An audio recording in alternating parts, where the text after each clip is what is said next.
Eden gardens లో match అంటేనే KKR favourite. Fans అందరూ అదే నమ్ముతారు. ఎందుకంటే కేకేఆర్ ఈడెన్ గార్డెన్స్ బాగా ఆడుతుంది. థ్రిల్లింగ్ మ్యాచ్ అయినా సరే ఫినిషింగ్ మాత్రం కేకేఆర్ వైపే జరిగింది. గెలిచేది కేకేఆర్ అని అనిపిస్తుంది. కానీ ఈ మ్యాచ్ లో కేకేఆర్ చాలా టాక్టికల్ బ్లండర్ చేసింది. ఆ టాక్టికల్ బ్లండర్ చేయకపోయి ఉంటే ఈ మ్యాచ్ కూడా కేకేఆర్ గెలిచేది. ఎందుకంటే చూసాం 4 రన్స్ ఆడుతున్న మ్యాచ్ ఓడిపోయింది. 4 రన్స్ ఆ టాక్టికల్ బ్లండర్స్ వల్ల జరిగింది. అదేంటనేది చూసే ముందు ఈ ఛానల్ కానీ మీరు కొత్తగా వచ్చుంటే ఛానల్ సబ్స్క్రైబ్ చేసుకోండి.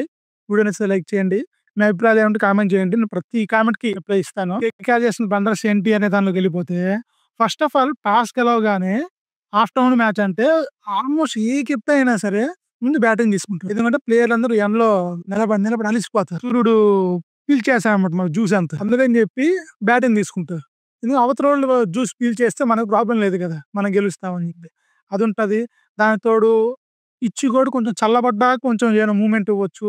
ఈ ఎండలో ఎండిపోతే ఏమివ్వదని ఇవన్నీ ఉంటాయి రకరకాల కారణాలు. అందుకని చెప్పి టాస్ గెలవగానే ఎవరైనా ముందు బ్యాటింగ్ తీసుకుంటారు. ఆఫ్టర్నూన్ మ్యాచ్ ఐపీఎల్ ఆల్మోస్ట్ అందరూ అదే చేశారు. మీరు ఎస్టీకే చూసుకున్నా సరే కానీ ఏమి ఆలోచించో నాకు తెలియదు. తను టాస్ గెలిచి ఫీల్డింగ్ తీసుకున్నాడు. ఏంట్రా ఇది, మామూలుగా బ్యాటింగ్ తీసుకుంటారు కదా, రాన్ ఎట్లా తీసుకున్నాడు అని. సరే నాకేం తెలుసు క్రికెట్ గురించి, రహానకి ఎక్కువ తెలుసు.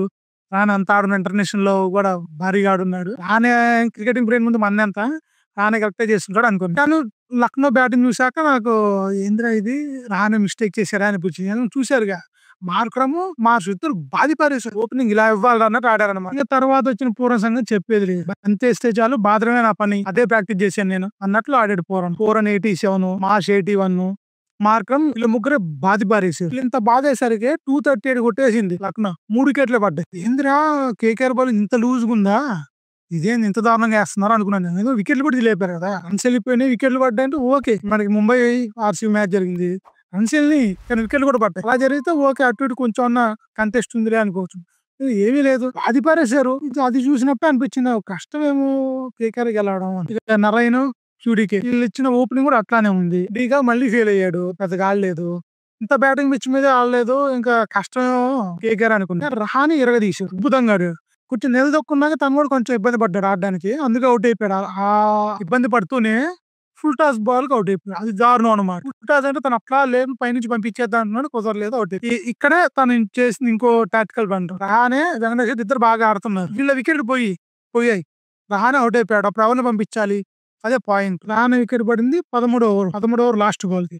ఇప్పుడు తను ఏం చేయాలంటే ఆ టైంలో రఘువంశిని గానీ, రమణ్దీప్ సింగ్ ని గానీ ఎవరైనా పంపించవచ్చు. కానీ రఘువంశి ఆడున్నాడు, కొంచెం బాగా ఆడుతున్నాడు కాబట్టి తను పంపిస్తే పోయేది. పంపించారు, రమణ్దీప్ ని పంపించారు. ఇంకా అయిపోయింది అక్కడికి. అప్పుడు ఖచ్చితంగా ఇంకా బాధాసి పొజిషన్ ఉన్నారు టీము. అప్పుడు కొంచెం టైట్ అయిపోతుంది మ్యాచ్ అన్నప్పుడు రస్సెల్ నో రింకు సింగ్ ను పంపించేది. ఇంకా అప్పుడు రఘువంశి అవసరం లేదు. రఘువంశి రమణ్దీప్ ఇద్దరు ఒకరికే ఛాన్స్ ఉంది. అక్కడ ఇద్దరు పంపించడానికి టైం లేదు కేకేఆర్ దగ్గర. వాళ్ళిద్దరిని పంపించారు రహాన్. వాళ్ళిద్దరు ఫెయిల్ అయ్యారు. ప్రెషర్ ఇంకా ఎక్కువ అయిపోయింది. వెంకటేష్ అయ్యర్ అవుట్ అయిపోయాడు, అస్సలు అవుట్ అయిపోయాడు. చెట్టు మళ్ళీ మొత్తం తీసుకెళ్లి బాగా ఇంకొస్తుంది దేశం. అవతల బారో మరి పిచ్చికేరు కదా. 19th ఓవర్ లో ఇక్కడ కూడా కేకేఆర్ ఓడిపోయింది. 20th ఓవర్ లో కాదు, 19th ఓవర్ లోనే. 19th ఓవర్ లో రింకు సింగ్ 3 డాట్ బాల్స్ ఆడాడు. ఆ 3 మ్యాచ్ డిసైడ్ చేసేది. ఆ డాట్ బాల్స్ చూడగానే అన్నానమాట, ఈ 3 ఒక్కరన్నా బౌండరీ పోయింటే 20th ఓవర్ లో కొట్టేస్తాడు ఏదో ఒకటి చేసి. పోలేదు కాబట్టి కేకేఆర్ ఓడిపోయింది అన్నాను. అదే జరిగింది. 20th ఓవర్ 24 కొట్టడం అనేది అంత ఈజీ అయిన పని కాదు. అంటే కనీసం 4 6లు కొట్టారు, లేదంటే 6 4లు కొట్టారు. ఎవరు కొడతారు, ఎంతమంది కొట్టగలరు? రింకుషన్ కొడతాడు, అప్పుడు 5 6లు కొట్టాడు అని అందరూ అనొచ్చు. కానీ 5 6లు కొట్టిన ఎవరి మీద, ఎస్ దయాల మీద. అప్పుడు తను ఇంకా కొత్తవాడు, తనకి పెద్దగా తెలియదు డెత్ బౌలింగ్ అంత బాగా వేయాలని చెప్పి. తను ఇంకా లేలేత కుర్రాడు అనమాట. అప్పుడే బాధేసాడు. రింకుషన్ కూడా అప్పుడు కొత్త ఊపిలో బ్యాట్స్మెన్ బాధేసాడు. 19th ఓవర్ లో ఆవేష్ ఖాన్ 3 డాట్ బాల్స్ వేసాడు. అక్కడే మ్యాచ్ సగం పోయింది. ఇక 20 ఓవర్ లో రవి విష్ణు అయ్యి ఫస్ట్ 3 బాల్స్ లో 5 రన్స్ ఇచ్చారు. అక్కడే మ్యాచ్ అయిపోయింది. అదంతా అర్థం చేసుకున్నారు, ఒక్క కేకేఆర్ ఫ్యాన్స్ తప్ప. కేకేఆర్ ఫ్యాన్స్ మాత్రం చివరి 3 బంతులు 3 6లు కొట్టి రింకు సింగ్ సూపర్ ఓవర్ కి తీసుకెళ్తాడు, సూపర్ ఓవర్ లో మేము గెలిచేస్తాం అనుకున్నారనమాట. అది జరగలేదు. అది ప్రతిరోజు జరగదు. మన ప్లేయర్లు ఆడుతా ఉంటే వాళ్ళ లైఫ్ లో ఏదో ఒక రోజు, సంవత్సరానికి ఒక రోజు జరిగింది అనమాట. అట్లా ఏ బందేసిన 6 కొట్టేది, మిగతా రోజులు జరగలేదు. ఈ రోజు రింకు సింగ్ కాదు, కొట్లాడిపోయాడు. అప్పటికి తను బాగా ఆడాడు కాబట్టి 2 హిట్స్ అనే కొట్టాడు. 4 రన్స్ ఆడు తోడుకోరు అనేది బాధాకరమైనా సరే 4 రన్స్ దాకా వచ్చారని కేకేఆర్ ఫ్యాన్స్ కొంచెం సంతోషించారు. ఎందుకంటే 238 చేజ్ చేయడం అనేది కేకేఆర్ చరిత్రలో చేయలేదు. ఈ రోజు చేసి ఉంటే అది ఐపీఎల్ రికార్డ్ అనమాట. కేకేఆర్ అది జస్ట్ మిస్ అయింది. అంటే నెక్స్ట్ టైం కొట్టేస్తారు. అది చాలా పెద్ద పాజిటివ్ కేకేఆర్ ఫ్యాన్స్ కి, తీసుకోవాలి. ఇక లక్నో గురించి మాట్లాడితే నేను షాక్ అయింది ఏంటి అంటే, రిషబ్ పంత్ బ్యాటింగ్ రాలి, ఫామ్ లో లేడు కాబట్టి మాక్సిమం అవాయిడ్ చేద్దాం. నేను ఎళ్లి 2 బంతులు ఆడి ఔట్ వచ్చి తిట్టించుకోవడం ఎందుకు అందరి చేత అనుకున్నాకో మరి తెలీదు. నాకైతే అదే అనిపించింది. ఏదో రిషబ్ పంత్ రావట్లేదు అని చెప్పి. అదే తను తెలివిగా తప్పించుకున్నాడు ఇది. ఈ మ్యాచ్ కూడా తను ఆడకపోయింటే గోయింకా పిలిచి పెద్ద క్లాస్ పీకేవాడేమో మరి. అందుకే రాలేదేమో.